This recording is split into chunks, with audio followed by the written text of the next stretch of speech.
I take no pleasure in the death of the wicked man, says the Lord, but rather in his conversion, that he may live.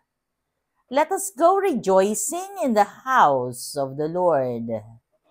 Blessed Saturday, everyone. We praise and thank you, dear God, for another day of life. We praise and thank you for the gift of love, the gift of family, of community, of belongingness, and the gift of today being Saturday, our devotion to our Blessed Mama Mary.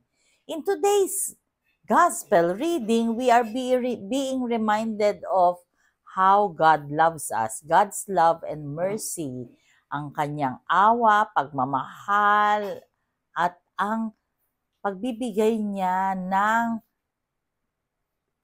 palugit o chance para tayo ay magbago. Doon sa Ebanghelyo, yung pilgrims, yung Galilean pilgrims ay namatay, katulad din ng 18 others na namatay din dahil nabagsakan sila ng tower doon sa Siloam. Pero sa gospel ngayon, nandoon din yung fig tree. Yung fig tree, yung puno na hindi nagbubunga. 3 years. Pero anong sabi nung gardener? Wag muna kasi gusto nung may-ari, paputol na kasi wala namang bunga. So walang silbi. Pero sabi ng may-ari, bigyan mo pa ng palugit 1 taon.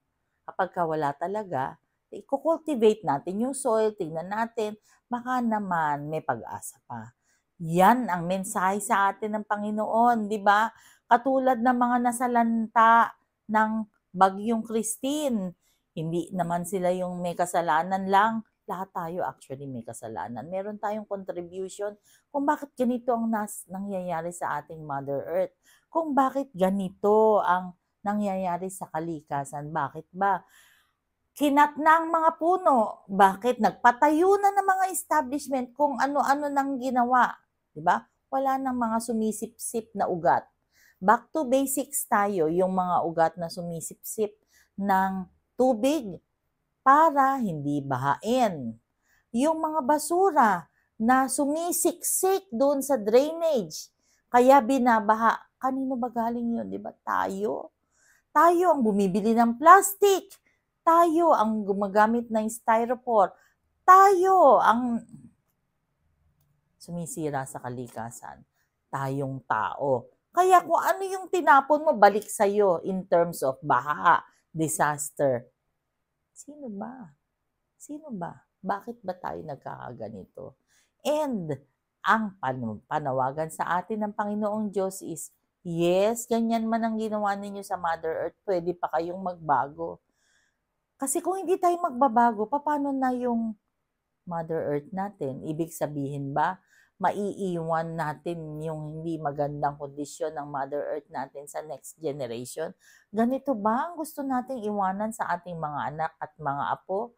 Yung maruming paligid, yung sira na Mother Earth, yung sira na hangin, polluted air, yan ba ang gusto mong lalanghapin ng iyong mga siblings, ng mga kaapu-apuhan, at ng mga tao sa paligid? Yan ba?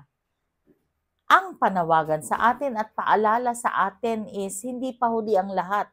Habang tayo ay nabubuhay, meron tayong pag-asa na magbago. At mangyayari lamang yan is kung mangyayaring tayo ay i-accept natin na lahat ng ito ay contribution para masira ang kalikasan. Kaya tayo ay contributor sa hindi mabuting environment.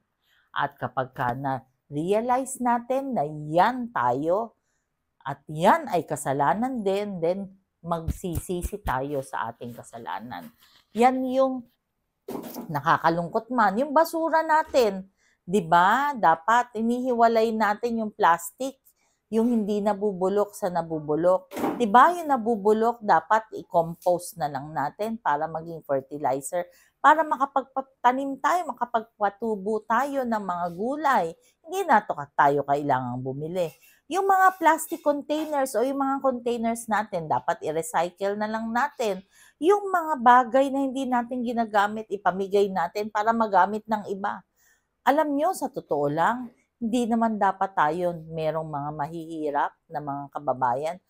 Ang importante lang is maparte-parte o ma-distribute natin kung ano yung meron tayo. Hindi lahat, hindi puro pa ganito ang blessing. Dapat pa ganyan. Bukas tayo. Dahil kapag bukas tayo, yung mga iba will benefit. And yung mga iba, kapag ikaw ay nag-share, yung mga iba din mag-share din. Kagaya mo, gagayahin ka.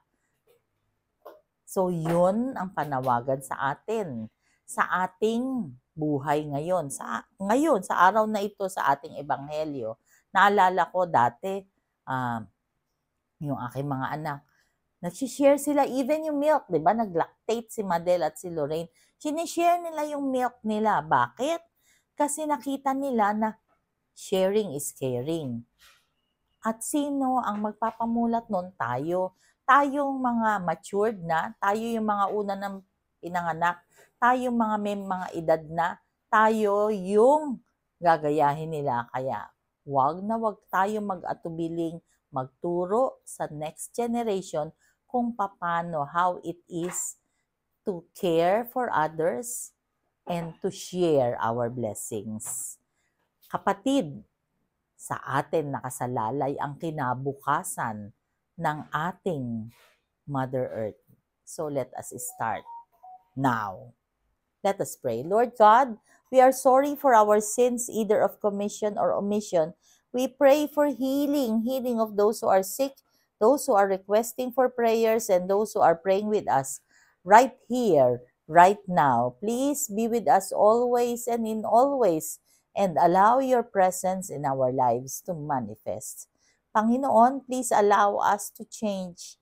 Give us that state of mind na kami po ay dapat magbago so that we can help in building up again our Mother Earth, or hindi na siya tuloy-tuloy na masira. All this we pray in your mighty name through the intercession of our Blessed Mama Mary. Amen. Blessed Saturday once again. God bless us all.